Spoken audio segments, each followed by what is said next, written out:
What happened when you gave the wrong person another chance? Can you even imagine looking your own sister in the eye after she's just dropped your newborn baby, then finding out she deliberately fed him wine and all she can say is, "He's still breathing, isn't he?" That happened to me. But what she didn't know was that 10 months later, she'd be screaming my name through my Ring camera, begging me to stop.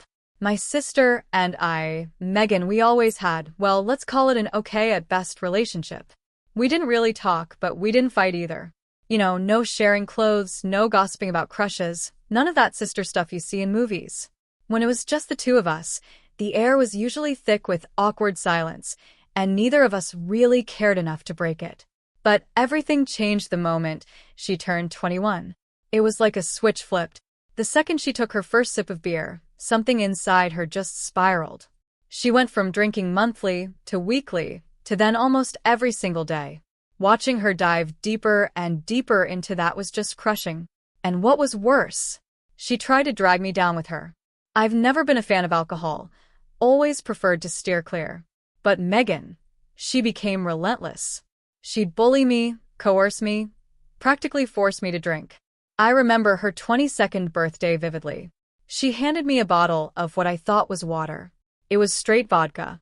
I took a huge gulp, instantly spat it out, coughing and choking, and when I finally looked up, she was recording my reaction, laughing hysterically. That was my breaking point. I gave her one final chance. I told her, straight up, if you ever try to drag me into drinking again, I'm cutting you out of my life. Guess what? A month later, it was her and her boyfriend's anniversary. They invited me out, and Megan promised she wouldn't ask me to drink. Of course, she lied. All night long, she kept handing me these drinks. They were so diluted, I didn't even realize they had alcohol in them at first: vodka, whiskey, even rum. I remember a light buzz after my third one, then the world just started spinning. It was the first time I'd ever been intoxicated. I clung to her, confused, asking what was wrong with me. She just laughed. And because she was tipsy herself, she admitted everything right there. I don't recall the specifics, but I remember being absolutely enraged. I called a cab on the spot. As soon as I got home, I sent her a voice note telling her I never wanted to see her again. But it gets even crazier. A week later, she actually called me. She wasn't apologizing. She was blaming me for ruining her party. She said everyone looked at her like she was an eye-whore after finding out why I left. I didn't even respond. I just hung up. Life went on without her. I met the love of my life, David. We got engaged, got married. Megan wasn't invited, and she never tried to reach out. Then, coincidentally, when I got pregnant, her message popped up. She said she saw my Facebook post about having a baby with David through a friend's account, and it made her realize nothing is more important than family. She apologized, begged for another chance. I was so reluctant, but I eventually agreed. We met for coffee. Even though she was nice and apologetic, she had 3 glasses of wine right there at the brunch spot. It screamed that she was still drinking regularly. When I asked her about it, she just shrugged and said alcohol was a part of her life, she'd never give up. But she promised, again, that if I let her back in, she'd never drag me into drinking again. I thought about it long and hard. I agreed. I wasn't sure what to expect, but for a while, everything actually went fine. She respected my boundaries, never asked me to drink, and never got more than tipsy in front of me. Then came last week. That's when I realized that resuming contact with her was the worst mistake I could have possibly made. This was the first time I'd let her come over since Jackson, my baby boy, was born. I'd warned her. She was not allowed to go near him if she'd been drinking. She swore it was no problem. I had a terrible gut feeling, a knot in my stomach, but the past year had given me some reason to trust her, so I tried to push my worries away. She showed up with 2 bottles of wine. We had a pleasant chat, and even David, my husband, had a glass. I, of course, didn't drink. Megan, however, almost finished both bottles herself. She was completely hammered. Still, the evening was somehow okay until she asked to use the bathroom. I pointed her upstairs. After a few minutes, I went to check on her just to make sure she wasn't getting sick. But when I got up there, she wasn't in the bathroom. My heart stopped. She was in our bedroom, sitting on our bed, wasted out of her mind, holding my baby. The second she saw me, panic flashed in her eyes. She quickly tried to stand up to hand him to me, but as she rose, she lost her balance. She fell. And she dropped my baby. I screamed. I went to him, my blood running cold. Thankfully, he hadn't fallen from a significant height. He was crying, absolutely terrified, but he seemed to have no major injuries. I thanked every lucky star in the universe. Megan started apologizing hysterically, but I just called David. I told him to hold Jackson, and I literally dragged Megan downstairs and outside to speak to her. I reminded her of my one rule. Under no circumstances was she to be near the baby while drunk. And here she was not only drunk but holding him and then dropping him. She kept apologizing, but I called her a taxi, telling her I never wanted to speak to her again. That, as it turned out, was a monumental mistake. Because it wasn't just that she dropped my baby. She had fed him the remainder of her wine bottle. My infant son was upstairs, throwing up, while my husband was crying, frantically calling the hospital. The next few hours were an absolute blur of panic. The ambulance took us to the emergency room.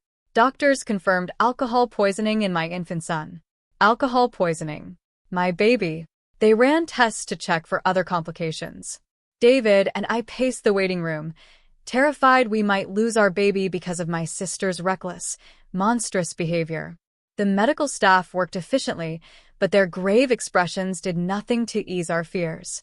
They monitored Jackson's vital signs, took blood samples. A hospital social worker interviewed us extensively, looking suspicious when we explained how our son had ingested alcohol. I could see it in her eyes. She thought we might be covering something up, maybe even we had done it. They started a mandatory child welfare investigation, making us feel like criminals when we were the victims. We had to answer the same agonizing questions repeatedly, describing the incident in excruciating detail while our baby received treatment in another room. During this nightmare, I tried calling Megan repeatedly. No answer. Texts went unread, voicemails unheard. She had simply vanished after the ambulance took us away. David had made her leave our house, but we expected at least a call to check if Jackson was all right. Her complete disappearance only confirmed what I already knew deep down. She knew the gravity of what she'd done. After an agonizing night, the doctors finally told us Jackson would be okay. No permanent damage detected. Relief. Pure, unadulterated relief. They warned us, though, that even small amounts of alcohol could potentially cause developmental issues that might not be immediately apparent. We'd need to monitor him closely, bring him for follow-up appointments. The relief nearly buckled my knees. David and I clung to each other, sobbing with gratitude that our son had escaped serious harm. When we brought Jackson home the next day, I was filled with equal parts relief and incandescent rage. My sister had endangered my child's life and then disappeared without taking any responsibility. That afternoon, while Jackson napped under David's watchful eye, I drove to Megan's apartment. I was running on pure adrenaline and no sleep. My knuckles were white on the steering wheel as I rehearsed what I would say, determined to make her understand the consequences of her actions. I pounded on her door until her boyfriend, Thomas, answered.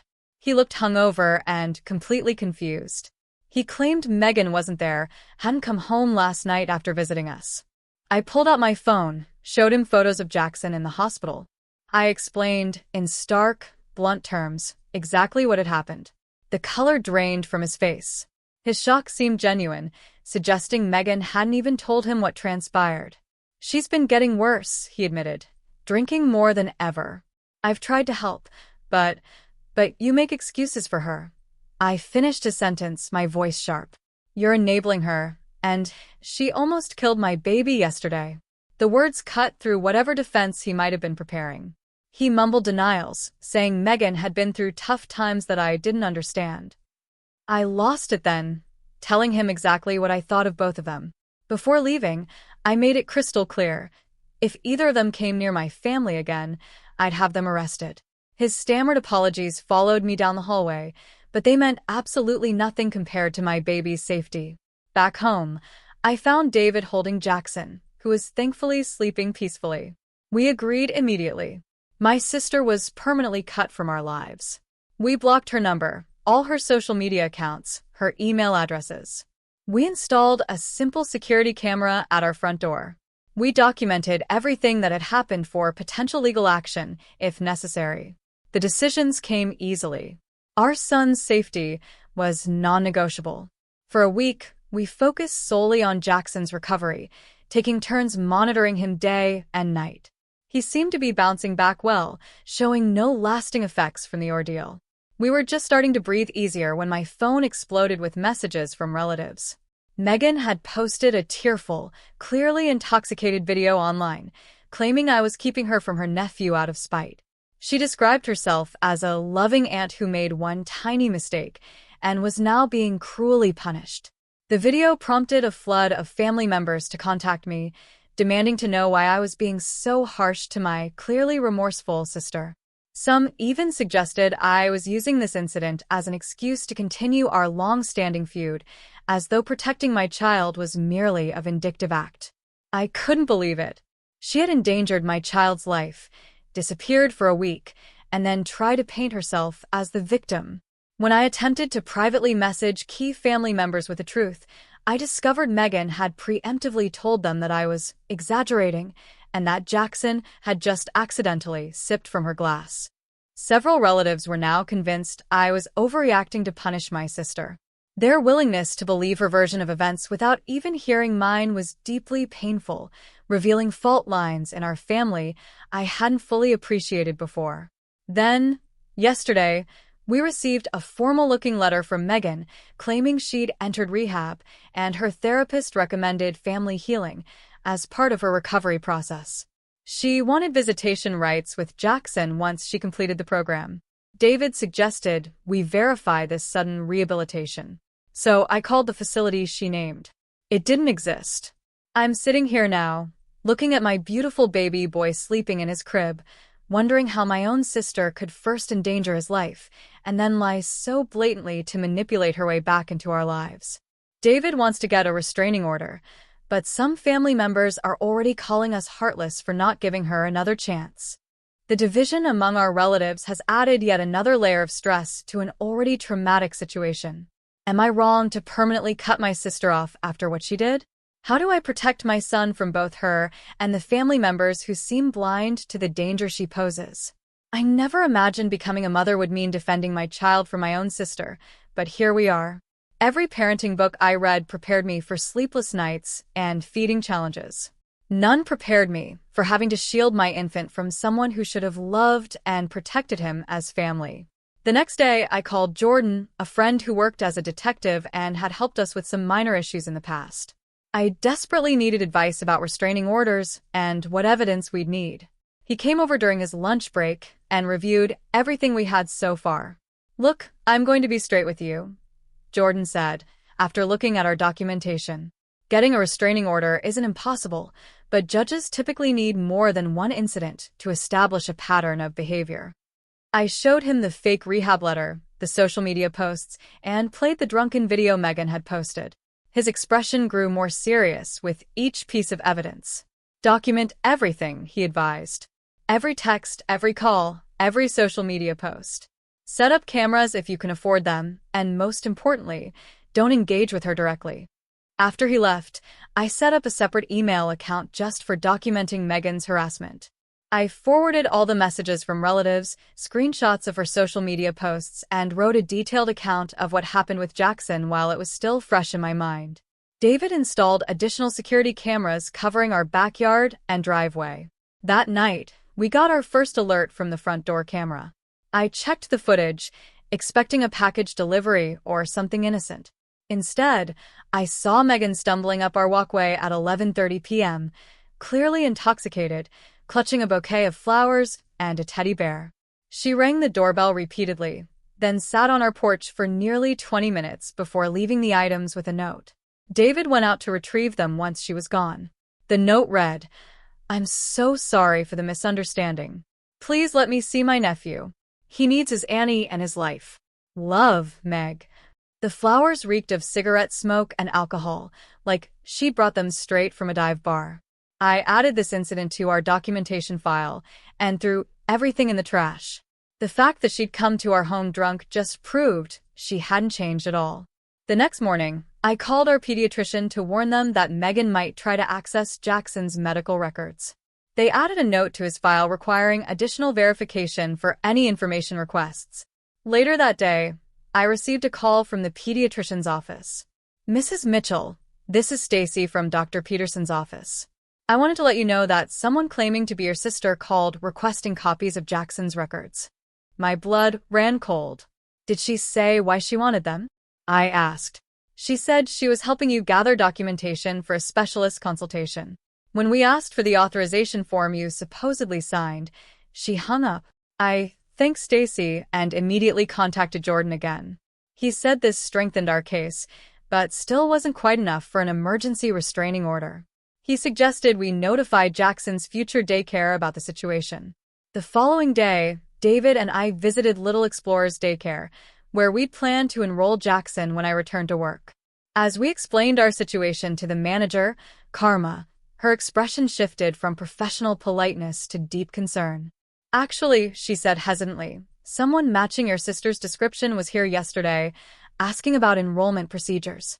She said she was thinking of registering her nephew and wanted to tour the facility.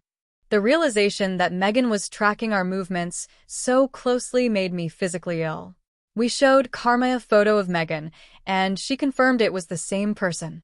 We immediately decided against using that daycare and began researching home-based nanny options instead. That weekend, my mother called to invite us to Sunday dinner. "Dad and I miss you all so much," she said, her voice laced with a familiar plea. "We promise Megan won't be there. We just want to see our grandson and talk through everything calmly." After discussing it with David, we cautiously agreed. This would be the first time my parents had seen Jackson since the incident, and despite everything, I didn't want to deprive them of a relationship with their grandson if Megan truly wouldn't be present. We arrived at my parents' house around 4 p.m. Mom greeted us with teary hugs, cooing over Jackson, who was awake and alert in his carrier. Dad gave David a firm handshake and kissed my cheek. Everything seemed normal as we settled in the living room, Jackson on a blanket for tummy time while Mom brought out coffee and cookies. Then I heard it, the unmistakable sound of my sister's laugh coming from the kitchen. My whole body tensed. "Who else is here?" I asked, though I already knew the answer. Before Mom could respond, Megan walked in from the kitchen, holding a glass of wine. "Surprise," she said with a smile that didn't reach her eyes. I thought we could finally talk things out. I didn't say a word. I simply picked up Jackson, grabbed the diaper bag, and walked straight to the door. I heard David behind me, his voice sharp, saying something to my parents about trust being irrevocably broken, but I was already strapping Jackson into his car seat, my hands shaking with anger and betrayal. I drove home alone while David stayed behind to confront my parents about their deception. When he returned an hour later, his expression was grim. "They admitted they set up the whole thing," he said, pacing our living room. "They thought if they could just get us all in the same room, we'd talk it out and everything would be fixed." "Did they say anything else?" I asked, my voice barely a whisper. "Yeah, and you're not going to like it. Megan's been living with them for the past 3 weeks. Apparently, Thomas kicked her out after learning what she did to Jackson." I felt like I'd been punched in the stomach. My parents had lied to our faces, harboring the very person who had endangered their own grandson. The depth of their betrayal was incomprehensible to me. I cried that night for the family I thought I had, while David held me and promised we'd get through this together. The next morning, I sent a simple text to my parents. "We need space from all of you right now. Please respect that." Then I blocked their numbers. David did the same. We needed time to process this betrayal and figure out our next steps without the constant pressure from my family. For a few days, things were quiet. We settled into a routine with Jackson, who was thriving despite everything. I focused on enjoying my maternity leave with him, trying to push the Megan situation out of my mind as much as possible. David returned to work, though he called to check in more frequently than before. On Thursday, I decided to venture out to the grocery store with Jackson. It was our first trip out together that wasn't a doctor's appointment, and I was feeling surprisingly confident as a new mom. I put Jackson in his carrier, securely in the shopping cart, and began making my way through the store. I was in the produce section, selecting apples, when I felt that unmistakable sensation of being watched. I turned to see Megan at the end of the aisle, pretending to examine a display of oranges, while clearly tracking my movements. When our eyes met, she quickly looked away, acting as if she hadn't seen me. My heart raced. This couldn't be a coincidence. This was our local store, far from my parents' house where she was staying. She must have followed me here. I abandoned my half-filled cart and headed straight for the exit, clutching Jackson's carrier tightly. In the parking lot, I scanned for Megan but didn't see her. I quickly secured Jackson in the car and drove home, checking my rear-view mirror constantly. Once home, I had a full-blown panic attack, my first ever. I couldn't catch my breath, my heart was racing, and I was convinced Megan was going to appear at any moment. I called David at work, barely able to speak coherently. He came home immediately to find me still shaking, Jackson thankfully napping peacefully in his bassinet. "We need legal help," David said, once I'd calmed down. "This is stalking." The next day, we consulted with Jordan again, who agreed we needed to pursue a restraining order more aggressively. He reviewed our documentation and explained our options. For a restraining order, we typically need evidence of threats or harassment, he explained. Following you in a grocery store is concerning, but difficult to prove as intentional harassment. Courts generally want to see a pattern of behavior that would make a reasonable person fear for their safety. "So, there's nothing we can do?" David asked, frustration evident in his voice. "I didn't say that," Jordan replied. "Start documenting everything: times, dates, locations. Set up more cameras. If she keeps showing up where you are, that builds our case. And don't respond to any contact attempts. That can be used against you to argue the contact was welcome." We left Jordan's office with a plan. We would document meticulously, avoid all contact, and build our case. It wasn't the immediate solution we wanted, but it was something. Over the next week, Megan escalated her attempts to contact us. She created new email addresses to bypass our blocks, sent daily messages about her recovery journey, and left voicemails asking for just 5 minutes with Jackson. Each message started sympathetically enough, but inevitably included subtle guilt trips and manipulative language. "I know you're just trying to protect Jackson," one voicemail said. "But do you really want him growing up without knowing his aunt who loves him so much? Don't you remember how much you loved spending time with Aunt Patty when we were kids?" I saved everything without responding. With each message, her tone gradually shifted from pleading to demanding, from "I understand why you're upset" to "You're being unreasonable and you can't keep him from me forever." 2 weeks after the grocery store incident, our newly hired nanny, Jessica, reported something disturbing. While taking Jackson for a walk in the neighborhood, she noticed the same car circling the block 3 times. She couldn't identify the driver, but the behavior was concerning enough that she cut the walk short and returned to our house. "I'm probably being paranoid," Jessica said, "but with everything you've told me about your sister, I didn't want to take any chances." We thanked her for her vigilance and decided to invest in a GPS tracking device for the stroller. It felt ridiculous. What parent has to track their baby's stroller because of their own sibling? But we were taking no chances with Jackson's safety. The next day, I received a troubling call from Dakota, a mutual childhood friend who still had occasional contact with Megan. "I don't want to alarm you," Dakota said, "but Megan's been asking me some weird questions. She wanted to know what time you usually put the baby down for naps, and if you still keep a spare key under the planter like your parents used to." "What did you tell her?" I asked, trying to keep my voice steady. "Nothing.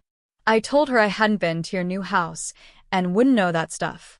She claimed she wanted to leave a special surprise for Jackson, but something felt off about it. I thought you should know." I thanked Dakota for the warning and immediately called a locksmith to change all our locks. We also changed our alarm codes and made sure every window was secured.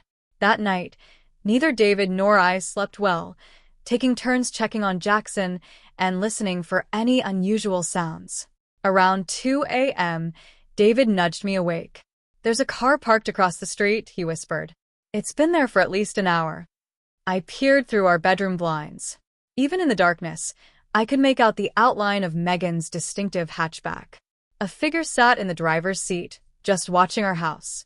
David pulled on jeans and a sweatshirt. I'm going out there. Be careful, I warned, already reaching for my phone in case I needed to call 911. I watched from the window as David approached the car. The headlights suddenly switched on, temporarily blinding him, but he continued forward. I could see him speaking to the driver, his posture tense and defensive. After a brief exchange, the car pulled away from the curb and drove off. It was her, David confirmed when he returned. She claimed she was just making sure we were safe. When I told her I was calling the police, she took off. The next morning, we took this new evidence to Jordan, who agreed we finally had enough for a temporary restraining order. We filed the paperwork that day, and the order was granted within hours. Megan was now legally prohibited from coming within 500 feet of us, our home, or Jackson's doctor's office. For about a week, the restraining order seemed to work. We didn't see Megan's car, receive any messages from unknown accounts, or notice anyone following us. We began to relax slightly, thinking perhaps the legal action had finally gotten through to her. Then I discovered something horrifying. While checking Instagram one evening, I stumbled across a mommy blog account using photos of Jackson. The account was called Auntie Meg's Adventures, and featured dozens of my Facebook photos of Jackson with captions like, "My precious nephew growing so fast," and "Can't wait for our next cuddle session." I dug deeper and found 3 more fake accounts across different platforms, all using stolen photos of my son and pretending to have a relationship with him. One even included fabricated stories about babysitting adventures and special auntie and nephew moments that never happened. I spent hours reporting these accounts and adjusting our privacy settings to lock down all our personal information. David contacted Jordan about this new development, but since Megan hadn't directly contacted us or approached us physically, the fake accounts didn't technically violate the restraining order. The stress was taking a toll on both of us. David suggested we start therapy to help deal with the constant anxiety and hypervigilance we were living with. We found a therapist specializing in family trauma and scheduled our first session for the following week. During that first therapy session with Dr. William, we took turns explaining the situation. From the initial incident with Jackson to the ongoing stalking behavior, Dr. William was validating and supportive, helping us understand that our reactions were normal given the circumstances. Halfway through the session, David's phone rang. He apologized and moved to silence it, but then saw it was our neighbor calling. He answered, listened for a moment, then his face went pale. "We need to go," he said, already standing. "Someone broke into our house." We rushed home to find 2 police officers in our driveway. Our neighbor had called 911 after noticing our side door standing open. The officers had cleared the house and found no one inside, but invited us to check if anything was missing.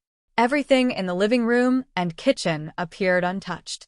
Our electronics, jewelry, and other valuables were all in place. But when we reached Jackson's nursery, I stopped dead in my tracks. On the changing table sat a large gift basket, wrapped in cellophane with a pink bow.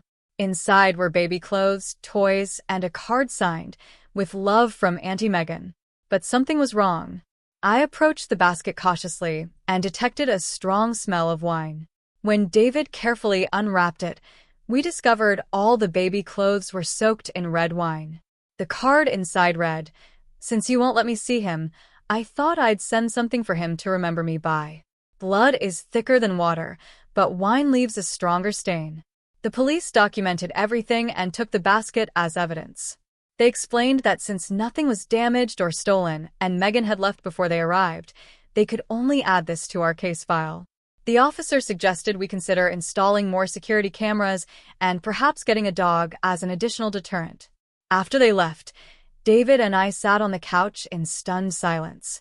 The violation of our home, specifically our baby's room, left me feeling violated and terrified. The wine-soaked clothes were a clear reference to the original incident and showed that Megan not only felt no remorse, but was actively taunting us about it. "We can't stay here," I finally said. "She knows where we live."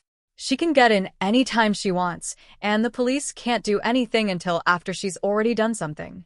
David agreed. My parents have been asking us to visit. Maybe we could go stay with them for a while. They live in Lakeside.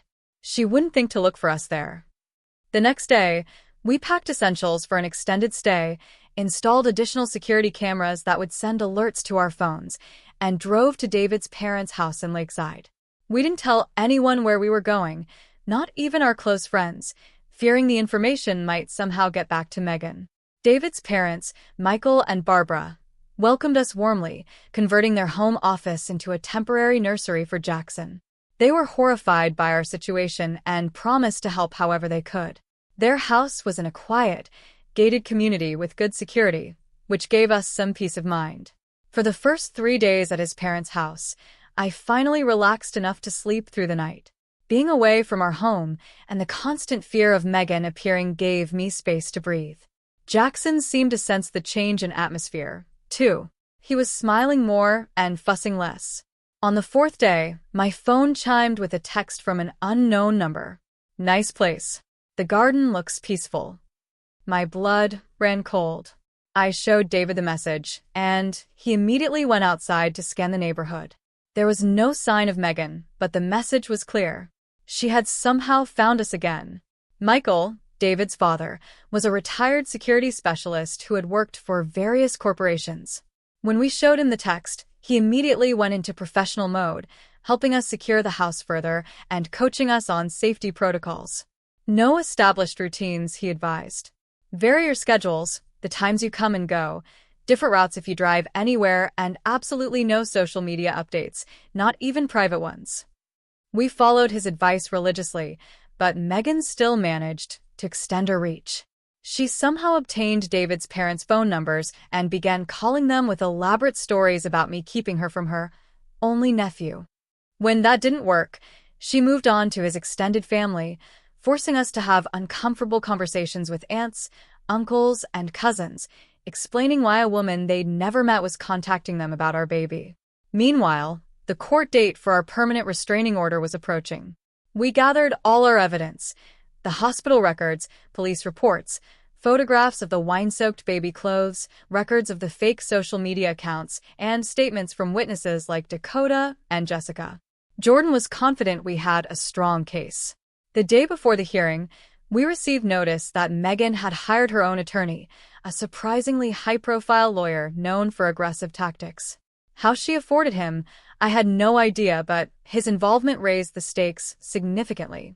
In court, I presented our case as calmly and factually as I could, despite my nerves. I detailed how Megan had endangered Jackson by giving him alcohol, her subsequent stalking behavior, the break-in, and the ongoing harassment.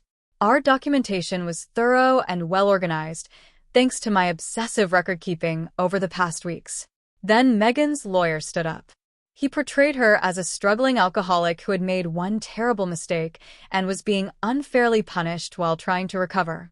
He claimed I had a history of exaggerating Megan's behavior due to childhood jealousy, and that I was using this incident to permanently cut her off from family connections she desperately needed for her recovery. "My client has enrolled in rehabilitation, Your Honor," he said smoothly. "She acknowledges her grave error in judgment, but is actively seeking help.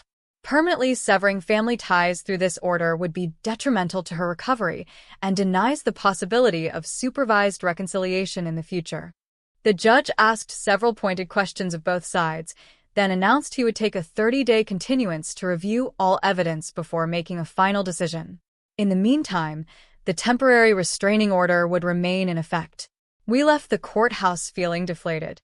We'd hoped for immediate resolution, but now faced another month of uncertainty.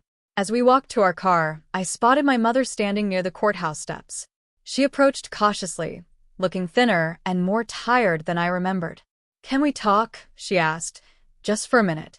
David squeezed my hand, but stepped away to give us privacy. I crossed my arms defensively, not ready to forgive her betrayal. "Megan told us she's having suicidal thoughts," my mother said without preamble.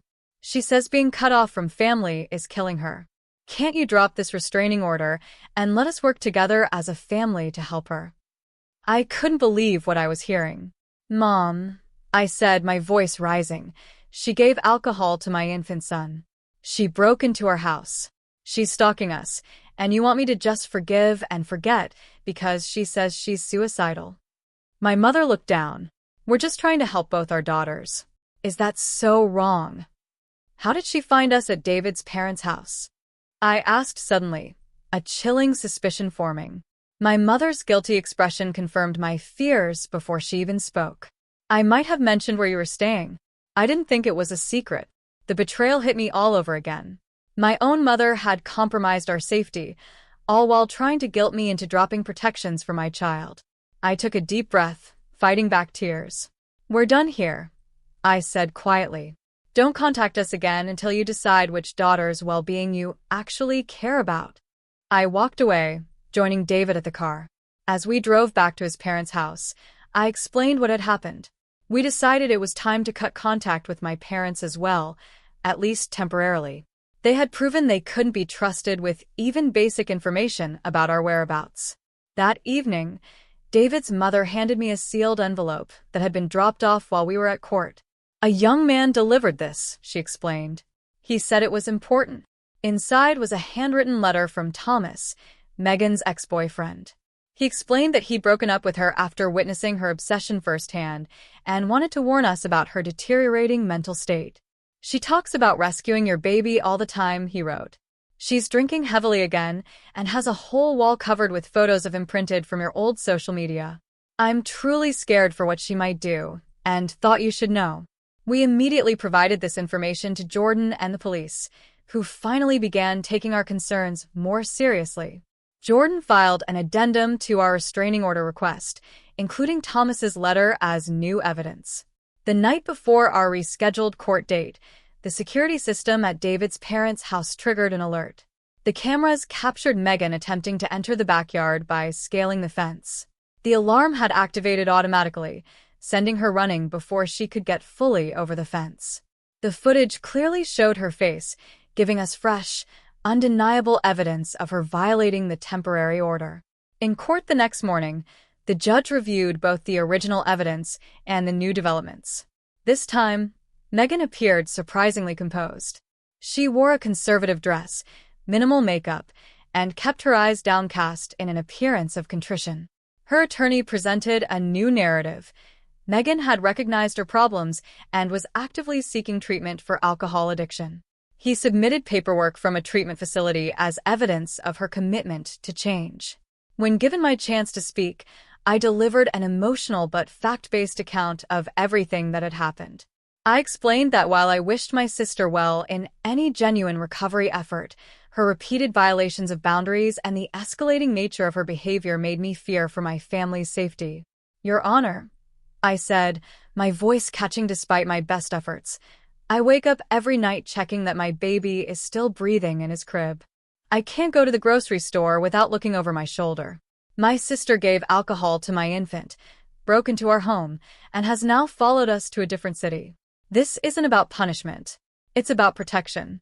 The judge considered all the evidence, particularly the recent security footage showing Megan's attempt to enter David's parents' property. He granted the permanent restraining order immediately, ordering Megan to stay at least 1,000 feet away from me, David, Jackson, and any residence or workplace associated with us for a period of 3 years. We felt momentary relief as we left the courthouse, but it was short-lived. Within hours, Megan violated the order by sending an email from a new address. No piece of paper will keep me from what's mine. Blood doesn't smudge away with a judge's signature. We forwarded it immediately to the police and Jordan, who advised us that this violation could result in her arrest. Officers went to Megan's last known address to serve the restraining order and potentially arrest her for the immediate violation, but discovered she had vacated her apartment days earlier. What they found there was disturbing. According to the officer who called us, her apartment was filled with empty liquor bottles and a wall covered with printed photos of Jackson, some taken from social media, others clearly photographed through windows or from a distance. There were also maps with our routines noted, including Jackson's usual nap times and when David typically left for work. An alert was issued for Megan's apprehension, which only intensified our fear. Not knowing where she was or when she might appear next meant we couldn't let our guard down for a moment. We decided to remain at David's parents' house rather than return home, feeling at least somewhat safer within the gated community and additional security measures. 3 tense days passed with no sign of Megan. We began to hope that perhaps she'd left the area entirely, seeking a fresh start somewhere else. David even ventured back to our house briefly to collect more of our belongings, reporting that everything seemed untouched since we'd left. On the 4th day, Jessica took Jackson to the community park within the gated neighborhood. David's mother went along, giving me my first hour alone in weeks. I used the time to shower and actually blow-dry my hair, small acts of self-care that had become luxuries in our constant state of vigilance. My phone rang just as I was finishing. It was Jessica, her voice tight with controlled panic. "I think I just saw your sister," she said quietly. "There's a woman who's been following us around the park for the last 20 minutes. She's keeping her distance, but I recognize her from the photos you showed me." My heart raced. "Where are you now?" "Near the playground. Your mother-in-law is with Jackson on the swings. I stepped away to call you." "Stay with them," I instructed. "David will be there in 2 minutes." "I'm calling the police." I hung up and immediately called David, who was working in his father's home office. He ran out the door without even ending the call. Then I dialed 911, explaining the situation and the active restraining order. They promised to dispatch officers immediately. Through the living room window, I saw David's car screeching out of the driveway. I paced anxiously, waiting for news. 5 minutes later, though it felt like hours, David called back. "We've got Jackson," he said, breathless. "We're coming home now." Jessica definitely saw Megan. She tried to run when I showed up, but the security guard stopped her at the gate. "Police are taking her into custody now."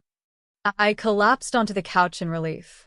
When they arrived home minutes later, I clutched Jackson to my chest, breathing in his baby scent and letting tears flow freely. For the first time in weeks, I allowed myself to believe we might actually be safe. Later that evening, an officer called to confirm that Megan had been arrested for violating the restraining order. She would be held pending a bail hearing, and given her history of violations, there was a good chance she would remain in custody, at least temporarily. We thanked the officers profusely for their quick response. That night, I slept deeply for the first time in what felt like months, with Jackson's bassinet pulled close to our bed and the knowledge that, at least for now, Megan couldn't reach us. The next morning, we began serious discussions about our long-term plans. Did we want to return to our home eventually? Should we consider moving to a different city? How would we handle family events in the future, knowing my parents couldn't be trusted to maintain boundaries? We had more questions than answers. But one thing was clear. Our lives had been fundamentally changed by Megan's actions, and we would never again take our family's safety for granted.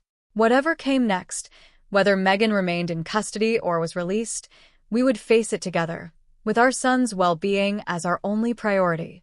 "Do you think she'll ever understand what she did?" I asked David as we sat on his parents' porch that evening, watching the sunset while Jackson napped inside. "I don't know," he answered honestly. "But I do know it's not our job to help her understand. Our job is to protect our son, and that's exactly what we're going to do." I nodded, leaning against his shoulder. The road ahead wouldn't be easy, but for the first time since that horrible day when Megan had given alcohol to our baby, I felt like we might actually find our way through this nightmare. The bail hearing was set for the next morning, and David insisted on attending to make sure the judge understood the severity of the situation. His mom offered to stay with me and Jackson, which was a relief since I wasn't mentally ready to face Megan again so soon. When David returned a few hours later, his expression was a mix of relief and concern. "She got bail," he said, dropping onto the couch beside me. "But there are conditions. She has to wear an ankle monitor to track her movements, submit to weekly drug and alcohol testing, and stay at least 1,000 feet from us at all times." "How did she seem?" I asked, bouncing Jackson gently on my knee. "Oddly calm. Her lawyer did most of the talking. She just sat there staring straight ahead. The only time she showed any emotion was when they mentioned the alcohol monitoring. She actually argued with her lawyer about it." That didn't surprise me. Even with everything at stake, alcohol was still her priority. We decided to remain at David's parents' house a while longer, not quite trusting the monitoring system to keep us safe. Jackson seemed happy enough with the arrangement, thriving under the additional attention from his grandparents. 2 weeks later, we received a call from Jordan. He'd been keeping tabs on Megan's case and had news. They did a full substance abuse evaluation as part of her bail conditions, he explained. The assessment revealed more than just alcoholism. The psychologist found concerning personality disorder traits that might explain her fixation on your son. What does that mean for us? I asked. The court has ordered her to undergo dual treatment, both for alcohol addiction and for her mental health issues. It's actually a good thing. She'll get more comprehensive monitoring than just for the drinking. I felt a strange mix of emotions at this news. On one hand, it was validating to hear professionals confirm what we'd suspected, that Megan's issues went deeper than just alcohol. On the other hand, a diagnosis didn't undo the trauma she'd caused or guarantee she'd actually improve. About a month into Megan's court-mandated treatment, we received a formal letter from her therapist. They were requesting a supervised family session as part of her treatment plan. The letter emphasized that our participation was entirely voluntary and would only occur in a controlled therapeutic environment. David and I discussed it with our own therapist, Dr. William, who we'd continued seeing through video sessions. I'd advise against it at this early stage, he said. Megan needs to show sustained progress in her individual therapy before family involvement would be beneficial, and even then, I'd recommend starting with just you two adults, not including Jackson. We sent a polite but firm response, declining the invitation, explaining that we weren't ready for direct contact. To our surprise, the therapist responded with understanding, saying they would continue working with Megan individually and might reach out again in the future if appropriate. Around this time, my parents made another attempt at reconciliation. My father called David's cell phone, knowing I probably wouldn't answer if they tried me directly. "Please, just listen," Dad said when David reluctantly put him on speaker. "Your mother and I have been doing a lot of thinking. We spoke with Megan's doctors, too. We understand now that we've been enabling her behavior for years, making excuses instead of holding her accountable." "That's great, but it's a little late," I replied, not bothering to hide the bitterness in my voice. "We know," Mom chimed in, apparently also on the call. "We failed both our daughters. We failed you by not protecting you from her behavior, and we failed her by not getting her help sooner. But she is truly changing this time. The doctors say her progress is remarkable." I sighed, exhausted by the cycle of hope and disappointment. Even if that's true, protecting Jackson comes before anyone's feelings, including yours, including hers, and including mine. There was silence on the other end, then my father's voice, softer now. "We understand that. For the first time, I think we really do." I didn't make any promises, but I did agree to let them continue receiving updates about Jackson through email and photos. It was a small concession that cost me nothing, but might help rebuild some kind of relationship eventually. Still, I made it clear that any information shared with Megan would result in immediate cutting of communication again. 6 months passed with relative calm.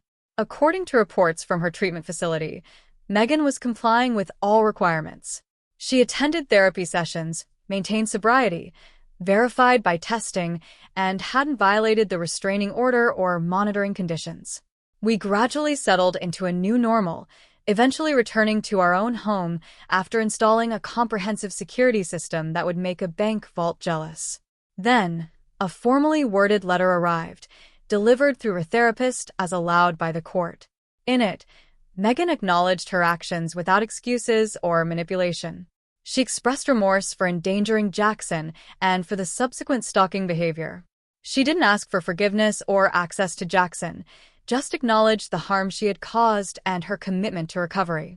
I read it several times, analyzing every word for hidden manipulation or guilt trips. Finding none, I showed it to David. "What do you think?" he asked. "I don't know," I admitted. "It seems genuine, but we've been fooled before."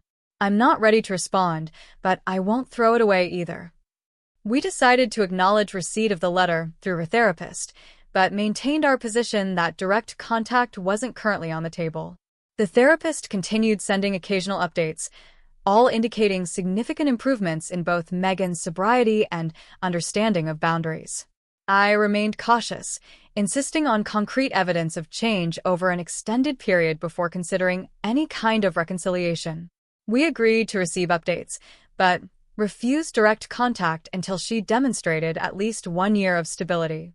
It was a hard line, but one David fully supported. Some family members called us stubborn, but they hadn't lived through what we had. 14 months after Megan's arrest, her therapist reached out again, proposing a carefully controlled meeting in their office. The idea sent me into an anxiety spiral. Despite all evidence of Megan's progress, the thought of facing her brought back all the fear and trauma. David suggested a compromise. What about a video session first? That way, we could disconnect immediately if things went south. It seemed like a reasonable middle ground. We scheduled the session for the following week, with her therapist moderating and our therapist, Dr. William, joining to support us. When Megan's face appeared on the screen, I was struck by how different she looked. Her complexion was clearer, her eyes brighter and more focused. The slightly bloated appearance that comes with heavy drinking was gone. She seemed genuinely transformed. "Thank you for agreeing to this," she began. "I know it couldn't have been an easy decision." For the next hour, she spoke candidly about her recovery journey. She acknowledged the harm she'd caused without excuses, taking full responsibility for her actions. She talked about the work she'd done to understand the roots of her alcoholism and her unhealthy fixation on Jackson. "I was trying to fill an emptiness inside me," she explained. "When you got pregnant, I convinced myself being an aunt would give me purpose. Then, when you rightfully kept me away after what I did, that obsession just grew." I listened silently, monitoring my own emotional reactions while trying to assess her sincerity. "I hope someday I can be an aunt to Jackson in whatever capacity you deem appropriate," she said toward the end of the session. "But I understand that may never happen, and that's a consequence of my actions that I have to accept." That comment triggered my protective instincts. "I appreciate your progress," I said carefully, "but I need to be very clear. Access to my child is not on the table in any foreseeable future. Any relationship we might rebuild would be between us, as sisters only." To my surprise, she nodded without argument. "I understand completely. That's a totally reasonable boundary." After several more video sessions over the course of 2 months, we cautiously agreed to an in-person meeting at her therapist's office. When Megan arrived, she was carrying a gift bag. "This is for Jackson," she said, holding it out. I immediately stiffened, thinking of the wine-soaked cloves from before. "We discussed no gifts," I reminded her, my voice firm. "You're right. I'm sorry." She set the bag aside without protest. Old habits. I should have respected that boundary. The fact that she accepted this correction without defensiveness was actually more convincing than any apology could have been. Throughout the session, she remained focused on making amends to me and David, rather than trying to establish any connection to Jackson. When my parents learned we were having these meetings, they immediately started pressuring us to accelerate the reconciliation process. "It's been almost 2 years," my mother argued during a phone call. "Megan's done everything the courts and doctors have asked. Don't you think it's time to be a family again?" "No," I said firmly. "Rebuilding trust takes years, not months. The fact that you're trying to rush this shows you still don't fully understand the situation." That shut down the conversation quickly. Over time, my parents learned that pushing only resulted in us pulling back further. They eventually accepted our timeline, even if they didn't fully understand it. By the 2-year mark of Megan's recovery, we had established a cautious, distant relationship. She attended occasional family gatherings where Jackson was present, but under strict conditions. She remained completely sober and was never alone with him. She accepted these limitations without complaint, seeming to understand they were the natural consequences of her past actions. Meanwhile, I continued my own therapy, working through the trauma and hypervigilance that still affected me. I jumped at unexpected noises and still checked the locks multiple times each night. I struggled with anxiety whenever Megan was in the same room as Jackson, watching her every movement like a hawk. Dr. William assured me these reactions were normal given what we'd experienced and would likely ease with time and continued safety. You're not obligated to trust someone who has given you reason not to, he reminded me. Trust is earned, not owed.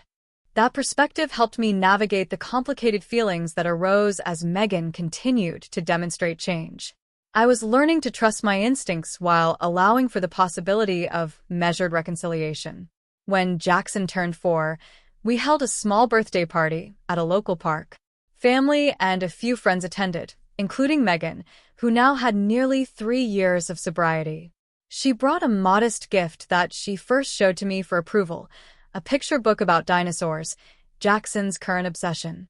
During the party, I noticed Megan step away from the group, sitting alone on a bench at the edge of the playground. I hesitated, then decided to join her. "Everything okay?" I asked. "Just taking a moment," she said. "These gatherings can still be triggering sometimes, being around people who are drinking." I hadn't even thought about that. Several adults were having beer or wine with the pizza. "Do you need to leave?" I offered. "We'd understand." She shook her head. "No, I've got coping strategies now. I wanted to tell you something, actually. Today marks 3 years sober for me." "Congratulations," I said, genuinely impressed by the milestone. "I don't want to make a big deal about it," she continued. "It's not why I mentioned it. I just wanted to thank you." "Thank me for what?" I asked, confused. "For maintaining your boundaries. If you had given in when I was manipulating everyone, if you had allowed me back into your life easily, I probably wouldn't have gotten the help I needed. Your refusal to accept my behavior forced me to actually confront my issues." I didn't know what to say to that. After a moment, I simply nodded and said, "I'm glad you're doing better." As I walked back to the party, I realized we had found a new equilibrium. Not the close sisterhood I might have dreamed of as a child, but a carefully managed relationship built on hard-earned respect. Jackson's safety and well-being remained the non-negotiable priority, but there was room now for cautious interaction. Last week, Megan celebrated 4 years of sobriety. She moved to a neighboring town for a job in addiction counseling, using her experience to help others. She maintains appropriate boundaries, always checking before sending gifts for Jackson's birthdays and holidays.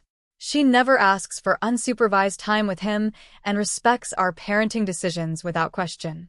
Sometimes I catch myself watching her interact with Jackson during family gatherings, him showing her his latest Lego creation, her responding with appropriate interest.